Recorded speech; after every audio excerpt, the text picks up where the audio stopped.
Chapter 50. No Fury. The War Council had gone on for what felt like hours. Once it was over, Race couldn't get out of the building fast enough. It had started to rain, but Race didn't care. He was glad to be out and away from the two Inquisitors whose beady little eyes seemed to be trying to bore a hole right through him into the very centre of his being. He was sure he had imagined it, but the feeling persisted that the Inquisitors knew he was holding back, keeping things to himself, that he should be volunteering if he was truly loyal to the assault forces. It had been a useful meeting, though. Race had managed to pick up quite a number of ideas as to how a castle could be assaulted from the other officers at the meeting.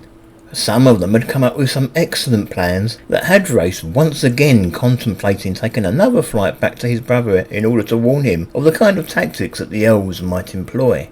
Some of them had been quite frightening in their suggestions. The Inquisitors, for example, had put forward the idea that the bodies of those who had fallen in battle while assailing the castle could be reanimated and sent back into the fray. Apparently the elves knew a spell that could reanimate a corpse for about half an hour. There were certain conditions to the spell. For one, the body had to be fresh. If rigor mortis had set in, it was too late. On the other hand, someone who was dead couldn't be killed. Nothing could stop their onslaught until the spell ran out. Of course, one of the Inquisitors had said, it would be better if we didn't have to go traipsing across the battlefield in the middle of a battle, trying to animate the dead one at a time. Maybe, if we had a special regiment whose job it was to die, we could reanimate them, the second Inquisitor had suggested. I volunteer the 421st Hope. Dragonman Fenert stepped forward and announced suddenly. Wormman Frayne, for a change, remained quiet. Race had felt horrified at Fenert's suggestion. He began to consider fleeing the city that night. Fortunately, the Elderman had a similar reaction. Tell me, Elderman Bartonet asked, will you and the other officers of the Hope be willing participants of this call? That put Dragonman Fenert in his place. The officer declined the kind invitation and took a step back. He hadn't finished though. As the Elderman slowly moved from officer to officer asking for suggestions, Dragonman Fenert again piped in with, maybe we could send the Hope in against the walls to keep the defenders busy, while the rest of us sort out our tactics. The Elderman had just looked blankly at Fenert for a minute, and then moved on to the next officer, as if the words the Dragonman had spoken were of no value whatsoever. Then, as the meeting ended and Race was heading out the door, the Elderman grabbed him by his arm.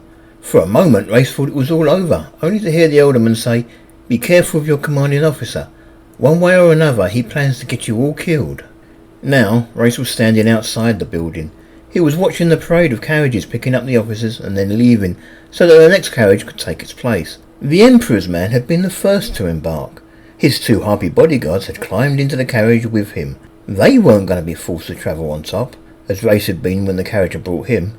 One of the last to leave the building was the village harpy. Race had gotten her name from the Elderman when he had asked her if she had any suggestions. Her name was Odjeg, and she had the same suggestion as any harpy would have. She and her huntresses would fly over the top of the castle, out of the range of the defending archers, and rain arrows down into the soldiers. Race began to wish he had just taken to the air and flown back to the barracks. He felt a little too exposed here as Odjeg emerged from the building. Odjeg, Race greeted. He at least would be civil. The harpy looked at him scornfully. There was a twinkle in her eye that told him that she hadn't wanted him to address her. Then she said, I am forced to work with you, and that is as close a relationship I want with you. You are male, and by your mere existence a threat to my chief, but you are a member of the Hope and will most likely be dead within a week anyway. Race started to say, so I'm going to let you live for now. If through some miracle you should survive the battle, it would be my pleasure to rip the heart out of your chest. So we can't just be friends? Race asked hopefully. Not while you live, Odjeg countered sternly. She then took to the air and flew to the east and her village in Harpy Town. Race watched her go for a minute and shook his head sadly. That was someone else he was going to have to watch out for. Once the invasion started, and he would no longer be protected by the eyes in the sky, there were likely to be a lot of huntresses willing to try their luck to separate him from his breath. It was probably just as well that he planned to change sides the first chance he got. While he was watching Odjeg disappear into the distance, a familiar-looking carriage pulled up to the front of the building. Coming with us, Harpy? Wormman Frayne asked, indicating the carriage. It was the first time Race could remember ever hearing the officer say something that wasn't merely an echo of what Dragonman Fenert had said. Let him be, Fenert commented. If he wants to stay here, let him. The main reason Race hadn't taken to the air the moment he had stepped out of the building was because he had been waiting for the carriage that would take him home. Now that he was actually faced with having to climb back on board the carriage, he remembered just how uncomfortable the journey to the barracks had been. "I think I'll fly back," Race told the Worman. Worman Frayne nodded. He actually seemed a little concerned about leaving the Harpy to fly back in the rain, but he didn't press the issue. He just climbed into the carriage after Dragonman Funner and sat back on one of the benches. The carriage then left. Race watched it for a moment as it rolled along the smooth road that intersected the 2 rows of lovely white-painted barrack houses where the soldiers of the 919th slept. Then it turned the corner that would take it to the main gates of the compound and out of Race's sight. Well, if he had wanted to travel back by carriage, it was too late to change his mind now. There was no point in his staying here any longer. Race took a couple of steps forward, and then flapped his wings a few times to dislodge the rainwater that had gathered in the creases of his wings while they had been folded on his back.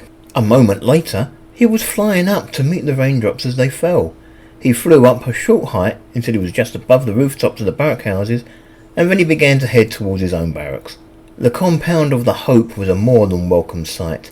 He could almost hear his bed calling out to him. He had had a long night visiting his brother, and it would be good to get some sleep before his meeting with Piffling tonight. How he wished he could find a way out of that meeting.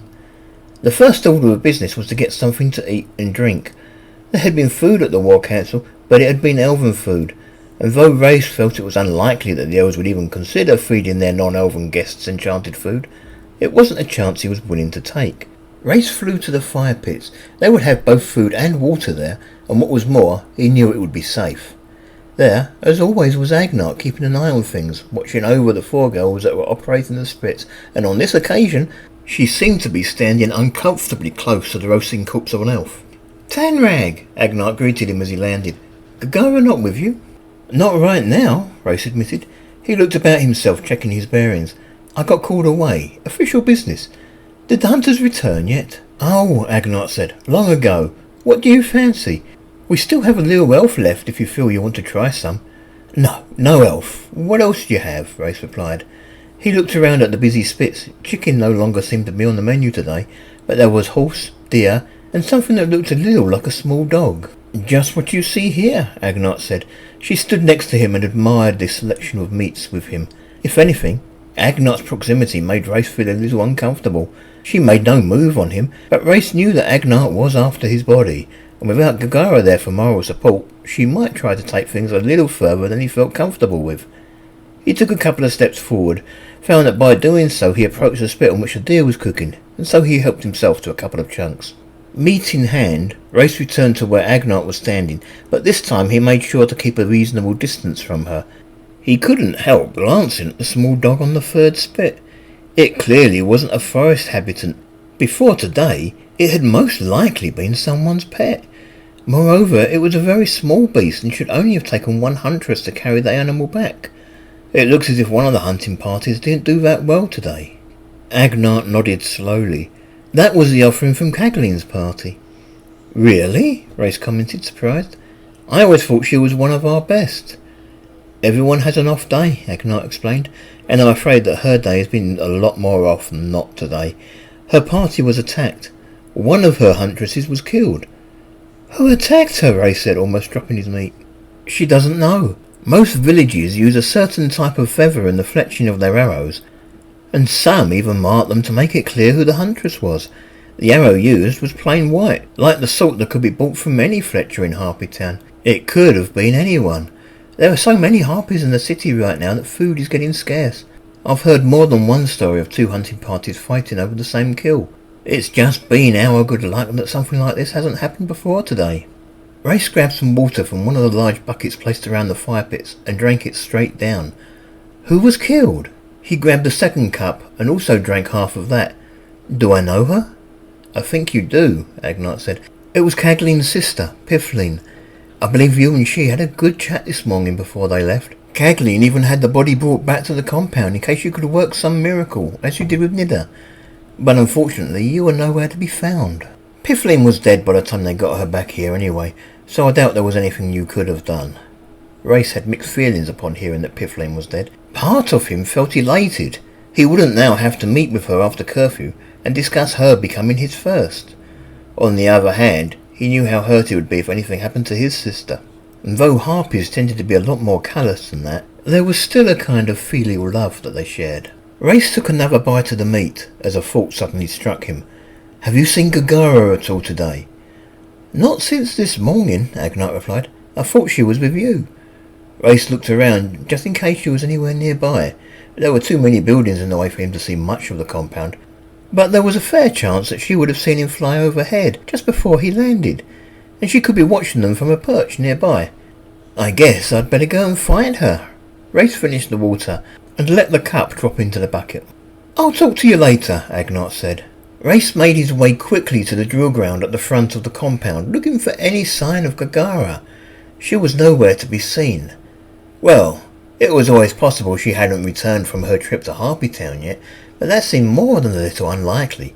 Instead, Race assumed that she was going to be as tired as he, considering their long night, and perhaps she had turned in early. Race was right. Gagara was in the barracks, sitting on her bed, looking through her collection of pretty stones. She was wearing a nice new belt around her midriff that seemed to extenuate the fact that she was pregnant. Nearby, resting on his bed, were the 6 nice new arrows that he had asked her to get for him. As soon as Gagara saw him, she put the stones she had in her hand down and rushed to meet him, embracing him with a strong, delighted hug and knocking the wind out of him.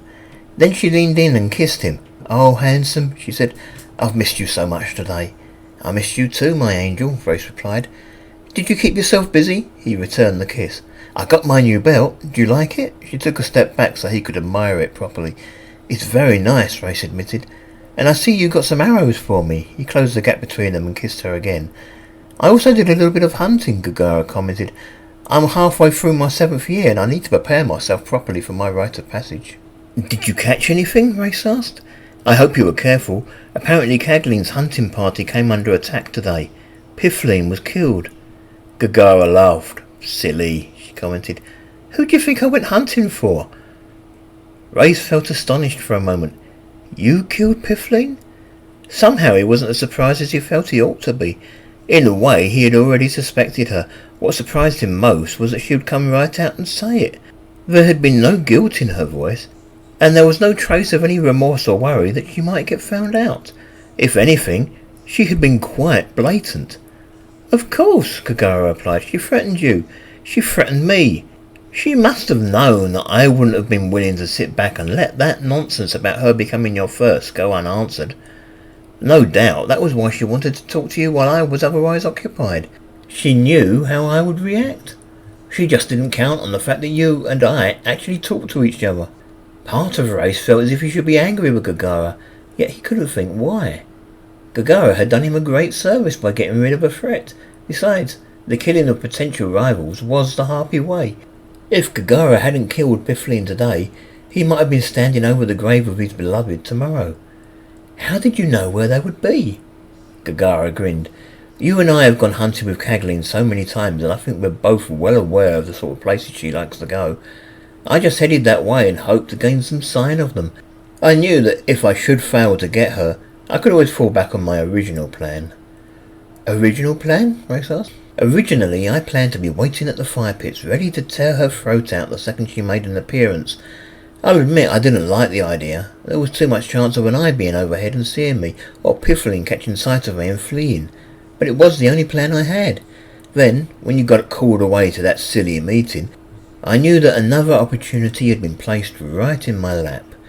I even considered asking if I could borrow your bracelets, but I was scared that you might guess my real reasons for wanting them, and then you would have tried to talk me out of it. Sometimes you have quite a soft streak running through your veins." Race took Gagara in his arms and hugged her. He still felt a little unsure of what she had done, but he couldn't think of a single reason why she shouldn't have done it. He couldn't help but wonder if perhaps he'd been in Ghostbond too long, and was beginning to think like a harpy. "So," she said, nuzzling one of his ears gently, "want to go and visit Nida?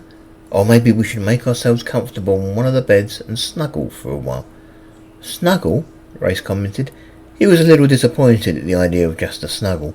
Gagara drew a line down his face with her finger. "Just a snuggle, and maybe to kiss. I'm already pregnant with your child, remember? A snuggle will be enough." Race smiled. He He leaned close to Gagara and kissed her gently on the forehead. The idea of a snuggle was very attractive to me, but perhaps we should go and visit Nida first.